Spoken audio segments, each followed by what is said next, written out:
Hey everyone, it's Graham Street and you're here with me in my Cycle Club training studio where I train thousands of you around the world with HIT sessions, trainer sessions, and of course cyclo core training. Today I want to demonstrate to you the importance of your lower leg. And I think so many of us, we think about our quadriceps or maybe our hamstrings and glutes when we think about the pedal stroke.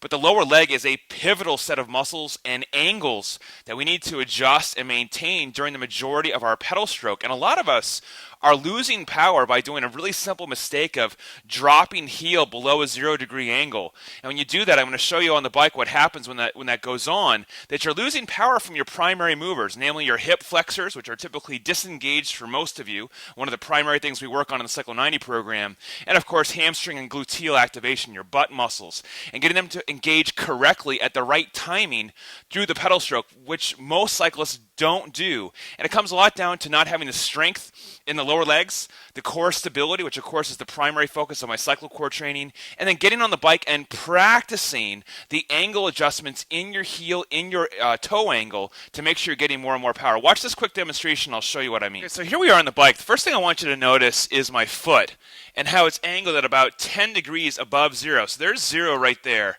I'm angling my foot, watch my knee bend, at about 10 to 14 degrees, which is the optimal zone for power control through the pedal stroke. One of the ways you can tell if you're doing this or not is to do a simple drill. Put a lot of pressure into one leg. You can have the other leg either detached with a one-legged drill or just have it lightly on the opposite side. Start to engage the leg. And I want you to try to keep the foot shallow, meaning at about 0 degrees. And I want you to put your hand right there on the base of your hamstring, right there in the middle of your hamstring. You tell me how much tension you feel when you're lowering your heel. Feel it contracting?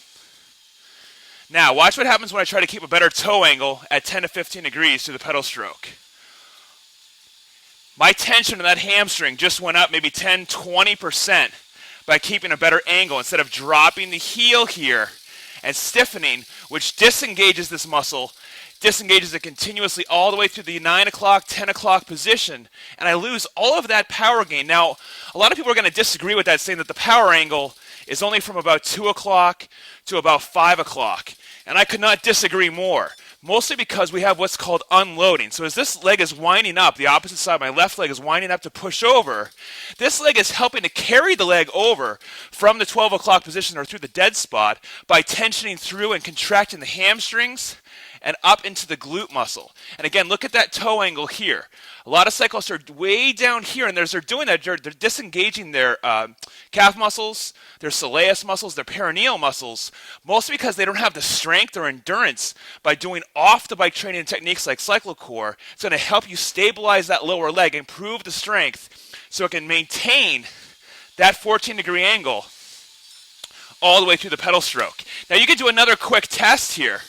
If I come to the top of the pedal stroke from, let's say, 9 o'clock up and over through the dead spot, one of the most important muscles that are really underdeveloped for a lot of individuals are the hip flexor muscles. These are the muscles that pull the leg from here forward with the knee going towards the handlebar, what we call the knee thruster position in Cyclo 90 training and in my HIT sessions. One of the things that's really helped so many of you accelerate your fitness and power on the bike so quickly is we've taught you how to keep the angle, and we've taught you how to strengthen. Again, this is off the bike training. Strengthen those hip flexors through the front. That's pulling the leg up and then getting it into position to power down and through using the big quadricep muscles, the glute muscles, and then re-engaging to the hamstring. And if that knee is flat, your heel is flat, you're going to miss the ability to engage that. So what you can do is take 2 fingers, put it right there between the top of your quad and just below your waistline. That's going to be your hip flexor region. Those are the big muscles below your quadriceps.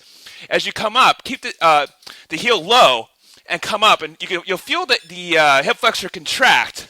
But watch what happens when you begin to slightly, and I do mean slightly, point the toe down and then pull up from here up towards the top of the pedal stroke. Now you tell me if that muscle is contracting at a lot higher velocity, a lot more force.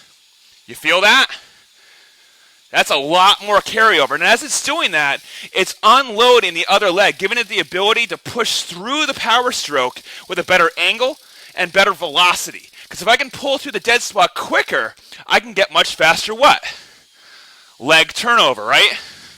So if I have that 10-degree angle, I'm much quicker, faster cadence cyclist. If I tend to drop that heel, watch. See how it starts to lumber along?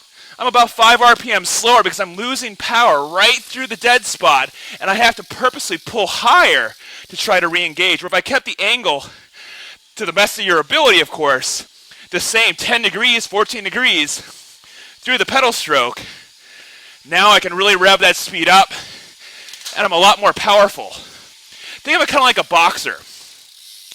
When was the last time you saw someone in a boxing match with flat feet? The second your feet go flat, you lose power, period. And that goes for any sport, including when you're on the bike.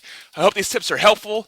If you are not on Cyclo 90 yet, I'm going to work on your lower leg strength, your core stability and strength, and then supply that on the bike with my HIT training techniques, getting you stronger, faster, in the saddle, out of the saddle, everything you do. I'll see you soon.